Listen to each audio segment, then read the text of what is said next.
முன்னோடி நாகரிகத்தின் பெருமையை உலகுக்கு உணர்த்தும் வகையில் நெல்லையில் அமைக்கப்பட்டுள்ள பொருணை அருங்காட்சியகத்தை முதலமைச்சர் மு.க. ஸ்டாலின் இன்று திறந்து வைக்கிறார். இதன் சிறப்புகள் என்னென்ன என்பதை இந்த தொகுப்பில் தெரிந்து கொள்ளலாம்.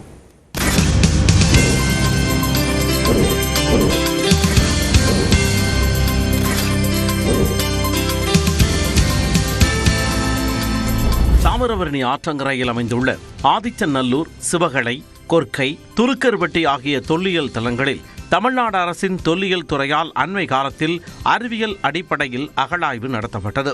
இதில் கண்டெடுக்கப்பட்ட அரிய தொல்பொருட்களை காட்சிப்படுத்தும் வகையில் திருநெல்வேலியில் பொருணை அருங்காட்சியகத்தை அரசு அமைத்துள்ளது. ரெட்டியார்பட்டி பகுதியில் 13 ஏக்கர் நிலப்பரப்பில் 54,296 சதுர அடி பரப்பளவில் அமைக்கப்பட்டுள்ளது இந்த அருங்காட்சியகம்.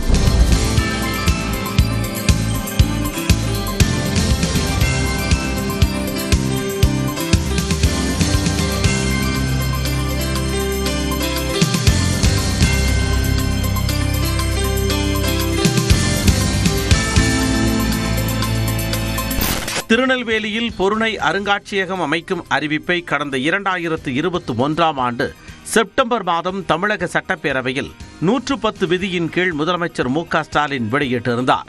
67,25 லட்சம் ரூபாய் செலவில் இதற்கான கட்டுமான பணிகள் கடந்த 2023ஆம் ஆண்டு மே மாதம் தொடங்கி நடைபெற்றன.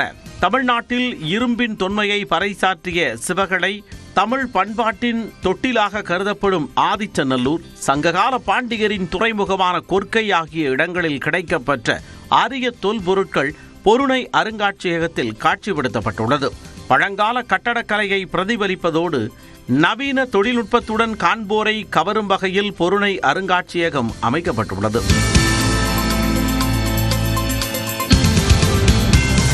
மதுரையிலிருந்து கன்னியாகுமரிக்கு போகக்கூடிய இடத்துல மிகவும் அழகான இடமாக கருதப்படக்கூடிய ரெட்டியார்பட்டி மலையில் சினிமா ஸ்பாட்டுகள்லாம் எடுக்கக்கூடிய இடத்துல இங்கே அமைஞ்சிருக்கிறது ரொம்ப பெருமையாக இருக்குது. எல்லா பக்கத்திலும் இருந்து ஒரு 4 மாவட்டத்தில் இருந்து எளிதாக அங்கே இந்த அருங்காட்சியகத்தில் மக்கள் பார்வையிடலாம். அது மட்டும் இல்லாமல் இங்கே காட்சிப்படுத்தக்கூடிய ஒவ்வொரு அரங்கமே மிக சிறப்பு. ஆதிச்சநல்லூருக்குலாம் 2 அரங்கம் வைத்திருக்கிறாங்க. 4 கேலரியில் 3 கேலரியில் ஆதிச்சநல்லூர் பொருள், ஒரு கேலரியில் துலுக்கர்பட்டி பொருள் வச்சிருக்கிறாங்க. சிவகலையில் 2 கேலரி வச்சிருக்கிறாங்க. அப்புறம் கொர்க்கைக்கு 4 கேலரி வச்சிருக்கிறாங்க. இது எல்லாமே பெருமை மிக்க ஒரு இடம் அப்படின்னு தான் சொல்லணும். கண்கவர் நீர் தடாகம், திறந்தவெளி அரங்கம், தொல்லியல் மாதிரிகள் மற்றும் உள்ளூர் கைவினை பொருட்களின் விற்பனையகம், பொதுமக்கள் செல்ல எளிதான நடைபாதை, இயற்கையை ரசிக்க ஆங்காங்கே மரங்கள், குறுஞ்செடிகள், குழந்தைகளுக்கான பொழுதுபோக்கு அம்சங்கள், இடைப்பார ஆங்காங்கே இருக்கைகள் இடம்பெற்றுள்ளன. தமிழரின் நாகரிக பகுதிகள் தொடர்பான 15 நிமிட ஒலி காட்சிகளும் குளிரூட்டப்பட்ட அரங்கில் காட்சிப்படுத்தப்படும். குறிஞ்சி, முல்லை, மருதம், நெய்தல், பாலை என தமிழ் நிலங்களின் தனிச்சிறப்பை 5D தொழில்நுட்பத்தில் கண்டுகளிக்கலாம். 5300 ஆண்டுகளுக்கு முன்னரே உரையில் இட்டு இரும்பை உருக்கும் தொழில்நுட்பம் தமிழ் நிலப்பரப்பில் தோன்றியது என்பது அறிவியல் அடிப்படையில் கண்டறியப்பட்டுள்ளது. மேலும் கற்கருவிகள், சங்கு பொருட்கள், இரும்பு உருக்குதல் போன்ற முன்னோடி அறிவியல் தொழில்நுட்ப முறைகளும், நீர் மேலாண்மை, வணிக போக்குவரத்து உள்ளிட்ட பல்வேறு செயல்பாடுகளும் பொதுமக்கள் உணர்வு பூர்வமாக அனுபவிக்கும் வகையில் வடிவமைக்கப்பட்டுள்ளன.